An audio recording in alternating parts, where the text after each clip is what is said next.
TMT news के studio में खुशामदीद। फैसलाबाद से खसूसी नुमाइंदा मोहम्मद साकिब की रिपोर्ट के मुताबिक फैसलाबाद में तेज़ाब मिल रोड और नेमत कॉलोनी की हालत एज़ार पर अवामी शिकायत।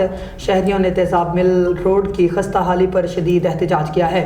तकरीबन 2 साल से जारी खुदाई और पाइपलाइन बिछाने के बाद रोड को हमवार न करने की वजह से आवाम को शदीद मुश्किलात का सामना है। स्कूल और कॉलेज के औकात में खवातीन बच्चों और पिक एंड ड्रॉप सर्विस फराहम करने वालों को खास तौर पर परेशानी होती है। शहरियों का कहना है कि रोड पर मलबा फेंक कर अमला गायब हो गया और किसी किस्म की मुरम्मत या बहाली का काम नहीं किया गया। इस सूरत हाल के बाइस सवारी वाले भी इस रास्ते पर आने से गुरेज करते हैं, जिससे रोजाना की आमदोरफ्त बुरी तरह मुतासिर हो रही। मजीद बरहान नेमत कॉलोनी की बंद गलियों में लगे गेट्स ने अवामी मुश्किलात में इजाफा कर दिया। स्कूल, कॉलेज और दफातर के औकात में रश के बाइस अक्सर तलख कलामी और झगड़े की नौबत आ जाती है। शहरियों ने मुतालबा किया है कि इंतजामिया फौरी तौर पर इन मसाइल पर तवज्जो दे और आवाम को रिलीफ फराहम करे। फिलवक्त इतना ही। मजीद न्यूज़ के लिए देखते रहें TMT न्यूज़। अल्लाह हाफिज।